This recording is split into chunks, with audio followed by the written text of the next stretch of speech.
ආයිබෝවන් මම්මගේ YouTube channel එකට ඔයගොල්ලෝ ඉඳ වගේ අද ආදරෙන් පිළිගන්නවා. අද මම හදන්න අල තෙල් දාන එක කියලා දෙන්න හදන්න. අපි බලමු මොනවද අපිට පස්වන ද්‍රව්‍ය කියලා. මම අරන් දිනවා මෙතන කුකුරත් ලුණු ගෙඩි 3ක් විතර කපලා හින්ට කපලා අරන් තියෙනවා. සාමාන්‍ය සයිස් එකේ අල ගෙඩි 4ක් පමණ අරන් තියෙනවා. ඒක තමයි කපා ගත්තේ නැහැ. කෑරි මිස් කුඩු අරන් තියෙනවා. මේ සෙට් දෙකක් විතර. රම්පේ කරපිංජා අමරිස් වෙනද වගේම පොල් දෙක. එහෙනම් අපි බලමු කොහොමද කියලා අල ගෙඩි අපි තෙල් දාගන්න ප්‍රමාණයට කොහොමද කපා ගන්න කියලා. ඒක සාමාන්‍ය සයිස් අල ගෙඩියක් අන්දා මේ වගේ කෑලි 4කට ගෙවි කපා ගන්න.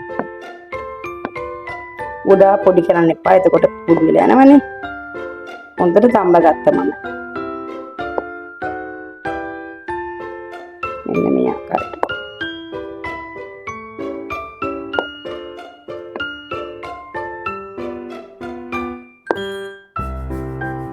ලංකාල ගන්නකොට ලංකාල තමයි ගොඩක්ම රස ගන්න.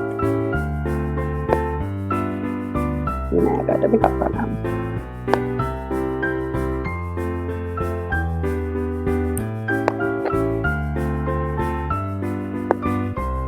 කපාගෙන අපි ඊට පස්සේ බලමු මොකද අපි කරන්න කියලා.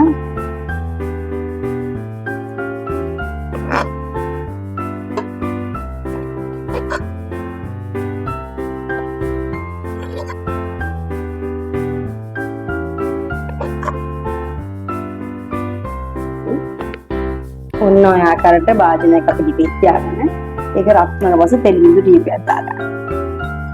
වැඩි තෙල් දාන්න අවශ්‍ය නැහැ. තෙල් ටිකක් දාගෙන ඒක රත් වෙන්න දාන්න.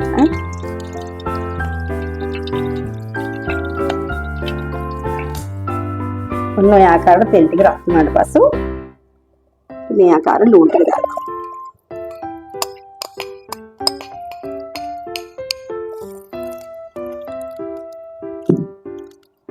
ලුණු මේ සම්බ කරන්නේ මෙන්න දාලා පුළුවන්. දාලා ඉවර වෙලා චුට්ටක් පමණ මේක මහලා තියෙන මැදට දාන්න. චුට්ටක් විනාඩි 5ක් විතර වහලා තියෙනවා. හරි විනාඩි 5ක් විතර ඒ කාලේ තියලා කරන්න බලන්න මේක ඇත්තට මැරිලා වගේ තියෙනවා. මේ වෙලාවේ අපි කෑම මිශ්‍රය එකතු කරමු.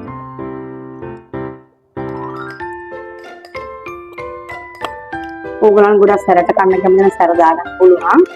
නැත්නම් සුදුළු චුටි බබාල් එහෙම කරනවා නම් මෙතන සැර දාගන්න එපා. සැර අඩුවෙන් දාගන්න පුළුවන්.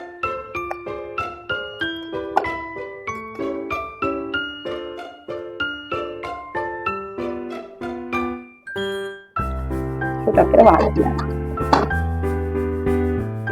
ඒක වෙලාවකින් බලනකොට මෙන්න මේ ආකාරයට අපි මේ වෙලාවේ අපිට පුළුවන්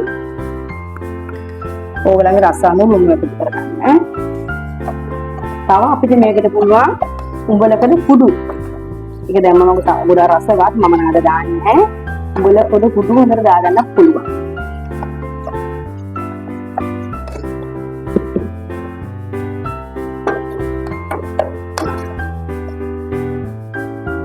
විනාඩි 4ක් වෙන තියා.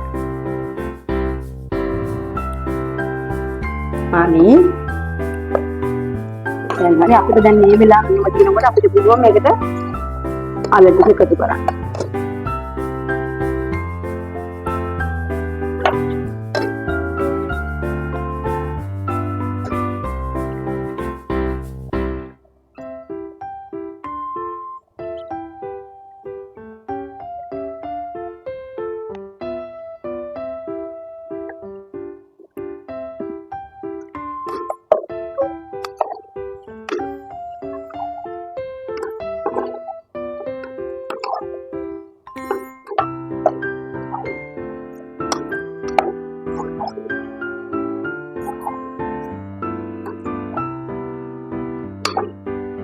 මේ අතර ඕගලන් බලලා රස අනුව ලුණු බලලා විනාඩියක් විතර කියලා අපිට ලිපෙන් බාගන්න පුළුවන්. බලමු බාගත්තට පස්සේ කොහොමද ඉස්සෙන්නේ. ඔන්න මම දැන් හදාගත්තා. මගේ දැන් අල තෙල් දමම බාගත්තා. ඉතින් බලමු අපි කොහොමද මේසට යවා ගන්න.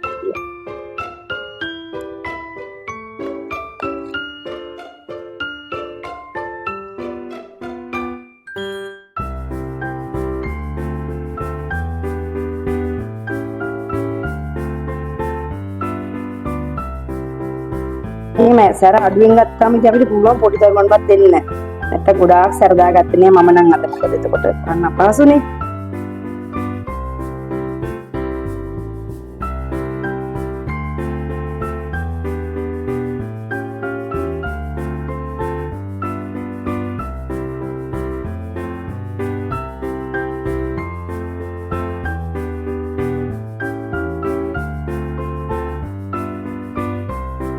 ඉතින් මෙන්න මෙයාට තමයි ඩිස් වෙන්නේ අල බැදුම. ඉතින් ඕගොල්ලන්ට මේක ඉන්දියාපත් එක්ක බත් එක්ක ඕන දෙයක් කන්න ගන්න පුළුවන්. හරිම රසවත්. අර මං කිව්වා වගේ උඹල පොට්ටු එක අනිවාර්යෙන් බෙදලා දාගෙන තවත් රසවත් වෙන්න එතකොට. ඉතින් එහෙනම් ඕගොල්ලෝ මේ වීඩියෝ එකට කැමති නම් මගේ අද වීඩියෝ එකට තව සබ්ස්ක්‍රයිබ් කරලා මට කමෙන්ට් එකක් දාන්න. එහෙනම් මං අදට ගිහින් එන්න.